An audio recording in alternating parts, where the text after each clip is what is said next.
हेतु कल्प तरु लगाया है।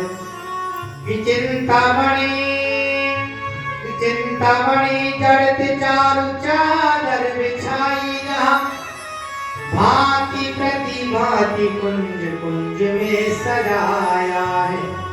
कि भारत का गौरव, कि भारत का भूषण, तिलक तीनों लोगों का, भक्तों के वास हेतु वृंदावन बनाया है। भक्तों के वास हेतु वृंदावन बनाया है। तो वृंदावन किसके लिए है? भक्तों का वास है, प्रेम की नगरी है। वृंदावन गोवर्धन यमुनापुर नालिका भिक्षादित्य प्रीति राम माधव और हे नरप, इस ब्रज को देखकर के बड़े बड़े लोग प्रसन्न हो गए, भगवान आनंदित हो गए।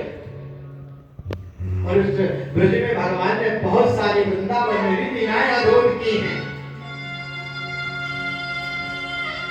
एक बार तो ऐसी लीलाएं की कि ब्रह्मा जी तक मोहित हो गए। समय का अभाव है, इसलिए लीलाओं थोड़ा सूक्ष्म करना है। मोह्यंत्यक सूर्य, भगवान की लीला इतनी अद्भुत है कि ब्रह्मा जी तक मोहित हो गए। और ब्रह्मा जी जब मोहित हो गए, भगवान के गोप बालों को ब्रह्मा जी ने रख लिया, दूर कर दिया। तब ब्रह्मा जी आकर के भगवान की स्तुति करते हैं, पर भगवान कुछ बोलते नहीं है ब्रह्मा जी से। क्यों? अरे ब्रह्मा जी, तुम्हें शर्म आना चाहिए।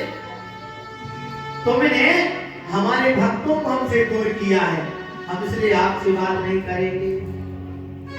प्रभु आप क्षमा कर दीजिए। ब्रह्मा जी कहते हैं, ओक्षे परम गर्भगतस्तपादयो। एक बात बताओ गोपाल,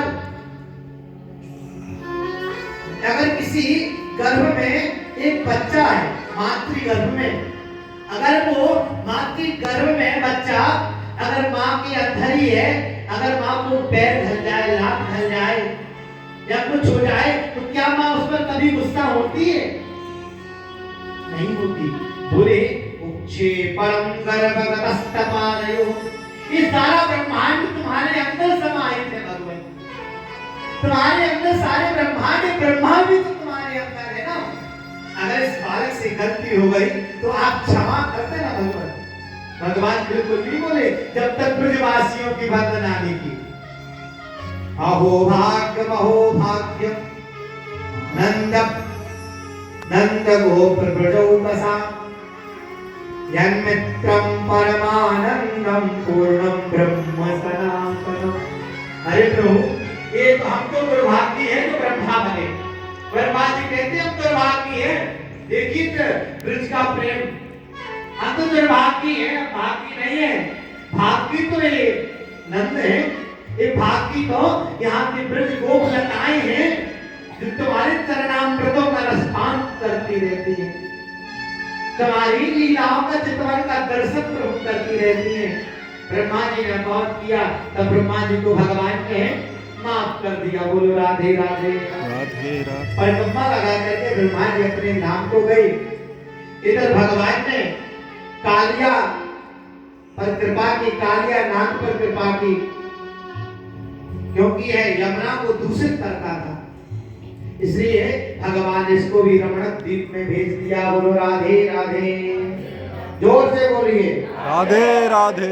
वेणु गीत का बढ़िया सुंदर गायन किया गया। बरहा पीरम नटवर बपु कर्णयो कर्णिकार विप्रदवासा कनक कपितं वैजयन्ती चमाला गंधार वेणोरधर स्वधया पूरयन गोपवृन्दै वृन्दारण्यं स्वपदरमणं प्राविशत गीतकीर्ति। वेणु गीत गोपियों ने गाया तो भगवान चले जाते थे ना, तो गोपियां भगवान के चिंतन में गीतों को गा दिया करती। भगवान ऐसे हैं, भगवान के पर मोर मुकुट लगाए नटवर नंद किशोर हैं। बड़ा आनंदित गीत है, समय का अभाव है, भीतर इसका ही बहुत आनंद आता है, व्याख्या करने में बहुत आनंदित गीत है। अब समय आ गया, गोपियां के स्नान कर रही थी यमुना में।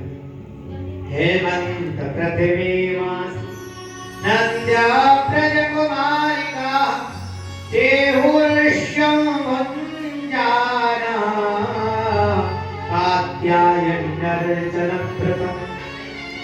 क्या करती है गोपियां? यमुना में स्नान करती है और मां भगवती कात्यायनी का पूजन करती है। ये भगवान की समय की देवी है कात्यायनी मां। गोपियों ने बालों की सुंदर कात्यायनी मैया की मूर्ति को बनाकर के पूजन करती थी।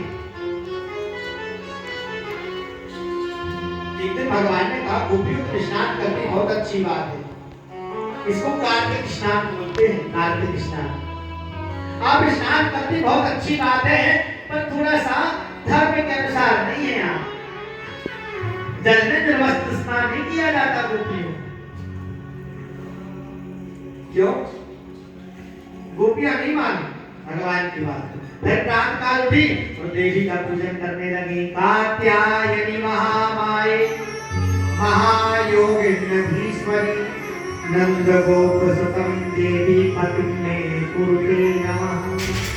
हे कात्यायनी मां, हमारे पतिदेव में भगवान श्री कृष्ण ने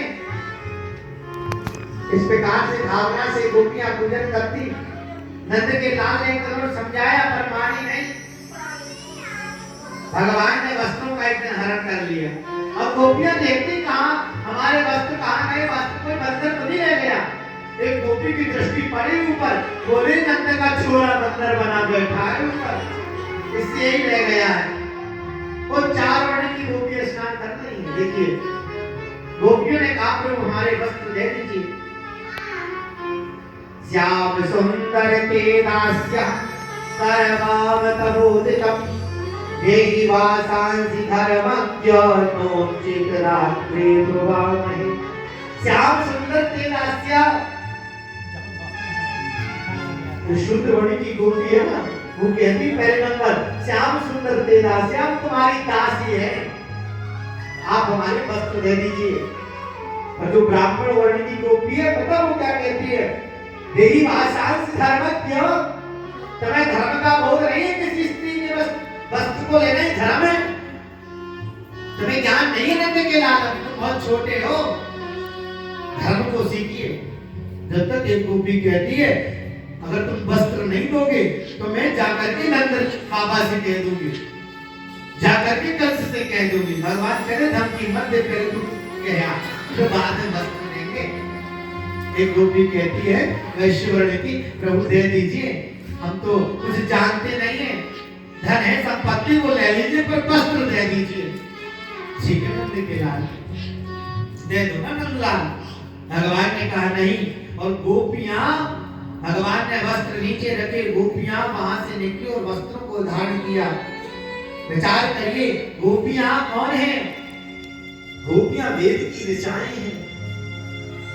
और याद रखना, जब कल हम आपको प्रसंग सुनाएंगे जब भगवान वंशी का निनाद करते बजाते हैं महाराज के लिए, तो बंसी उन्हीं गोपियों को सुनाई देती है जिन गोपियों का भगवान ने वस्त्र धारण किया, उन्हीं को सुनाई दी।